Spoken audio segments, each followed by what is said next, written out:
Assalamualaikum warahmatullahi wabarakatuh. Bertemu lagi untuk PDPR kali ini. Jadi hari ini tajuk yang akan kita belajar adalah bidang fiqh. Pelajar boleh rujuk muka surat 107 ya. Tajuk suci daripada najis.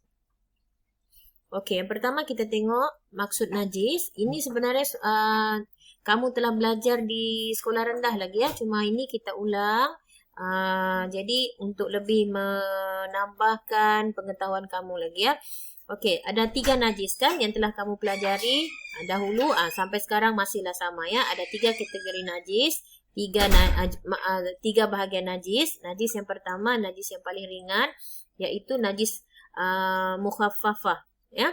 Okey, apa dia maksud najis mukhaffafah ini? Iaitu air kencing kanak-kanak lelaki yang berumur 2 tahun dan hanya minum air susu ibunya sahaja ya. Jadi ini khas untuk kanak-kanak lelaki dan hanya minum air susu ibunya di bawah umur 2 tahun. Jadi najisnya itu dikira sebagai najis mukhaffafah.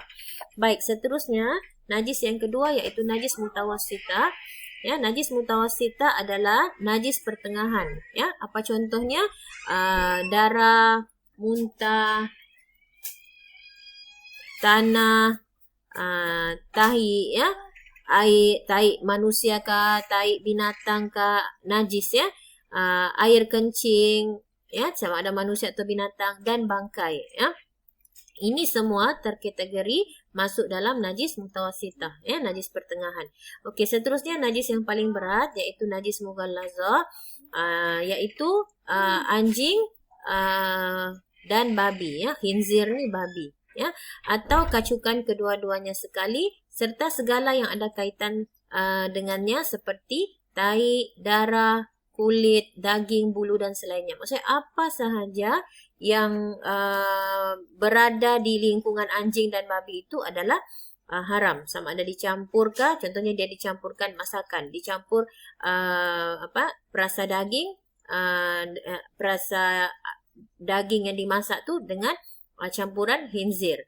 Sedangkan yang daging lembu kita boleh makan, tapi bila ada khinzir atau babi atau anjing di situ, maka dikategorikan sebagai najis mughallazah ya. Okey, seterusnya cara menyucikan najis ya. Okey, bagaimana kita menyucikan najis ini? Yang pertama, yang paling ringan dulu, najis mukhaffafah. Apa yang perlu kamu buat? Basuh bahagian yang terkena najis, kemudian lap ya. Caranya percikan air ke tempat najis, lepas tu lap. Itu sahaja ya, tidak perlu banyak prosesnya. Okey, najis mutawassithah ya, najis yang paling banyak yang berlaku di sekeliling kita ni. Buang najis dulu. Contohnya baju kamu terkena muntah, terkena darah, apa lagi? Terkena najis binatang, kena tahi burung kan, tudung, baju kamu. Okey, jadi caranya buang najis, kasih lari dulu najis tu. Lepas tu basuh tempat terkena air itu dengan air mutlak. Basuh tempat yang terkena najis tu dengan air mutlak ya. Lepas tu caranya macam mana kita mahu tahu dia sudah bersih? Kita pastikan najis tadi hilang dalam keadaan 3 keadaan ya. Maksudnya bila tidak ada bau, tidak ada warna di situ, kesan dan rasa najis. Rasa ni bukan pula disuruh kamu merasa pakai lidah ya. Kamu rasa tu dengan tangan. Biasanya najis kalau masih ada di baju atau di pakaian kita tu, di badan kita tu, dia akan licin ya. Bila rasa kesat ya, rasa bila kita rasa dengan tangan kita sudah kesat, itu menunjukkan telah bersih. Sama juga macam kita membersihkan ketika kita beristinja. Itu caranya untuk kita mengetahui sama ada najis kita itu sudah bersih ke ataupun belum ya. Kita bersihkan, buang dulu najis, lepas tu letak sabun, bersihkan dengan air. Lepas tu caranya macam mana kita tahu? Sama ada dengan bau, warna, kalau sudah tidak ada, okey, ataupun rasanya ya. Maksudnya dia sudah kesat, apabila kita pegang itu menunjukkan sudah bersih. Okey, seterusnya najis mughallazah, najis yang paling berat ya. Ini banyak caranya. Contohnya lah seluar kamu ya, terkena air liur anjing ya, ataupun digigit kan. Contohnya lah mamak kamu jemur seluar kamu, baju sekolah kamu, baju kamu lah, kasut kamu kah, tiba-tiba anjing dia bawa lari, dia gigit. Jadi gigitan itu terkena air liur ya. Jadi perlu dibersihkan sebab anjing ini termasuk dalam najis mughallazah. ya, ataupun kamu mengambil bekas makanan yang bekas ada diisi daging babi. Jadi caranya macam mana? Tidak perlu dibuang, ya, kita hanya bersihkan. Ada caranya. Pertama, bersihkan bahagian yang terkena najis. Bersihkan dulu, ya, basuh sebanyak 7 kali. Ya, macam mana 7 kali itu? Sekali daripadanya menggunakan air bersih yang bercampur dengan tanah. Ya, ada 7 contohnya lah. Paling senang saya kasih bayangan kamu, letak 7 gayung. Contohnya lah kamu membersihkan kasut kamu. 7 gayung, tahu gayung kan? Bekas air tu yang besar lah, jangan yang kecil. Gayung, 1 gayung itu isi dengan air bercampur tanah. Pastikan tanah tu tanah yang bersih lah, jangan pula tanah tu tanah yang kotor. Bersihkan, ya, mestilah air tu macam nampak kotor kan sebab bercampur dengan tanah kan, akan keruh. Itu memang airnya begitu. Ya, jadi dengan air yang bercampur tanah tu 1 kali, 6 kali itu kamu siram dengan air bersih, ya. Okey. Selepas itu gunakan air mutlak untuk membuat basuhan seterusnya. Jadi bila 6 tu selesai, yang seterusnya tu cuci macam biasalah. Macam kasut kamu tadi kan. Jadi kamu cucilah macam biasa. Kamu berus, kamu kasih bersih, kamu jemur. Seterusnya lah proses yang seperti biasa.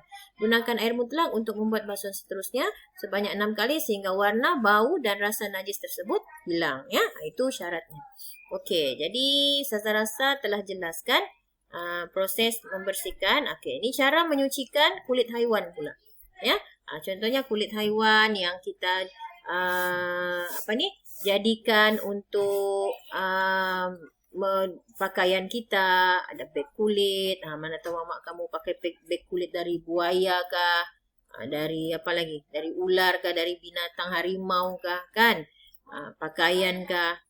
Ya, jadi caranya macam mana, ya, ataupun kulit kambing kan yang dibuat kompang tu itu daripada kulit kambing. Jadi caranya macam mana, ya, walaupun dia kulit kambing tapi ada proses untuk membersihkan, ya. Okey, sediakan bahan yang bersifat menghakis seperti bahan kimia, buah manjakani, kulit delima dan daun akasia. Ini di antara bahan yang boleh digunakan untuk menghakis atau membersihkan kulit haiwan yang ingin kita guna tu. Ya, seterusnya buang lendir, darah dan lemak yang melekat pada kulit tersebut. Ya, okey, dibuang semua. Lepas itu gosok kulit dengan bahan yang disediakan. Ya, disamak.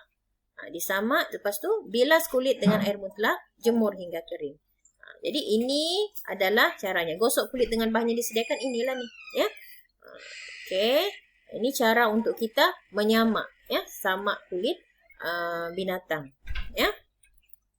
Okey, jadi yang terakhir untuk hari ini adalah soalannya. Ya, kamu jawab soalan. Yang pertama, nyatakan maksud najis mughallazah, mukhaffafah dan mutawassithah. Ya.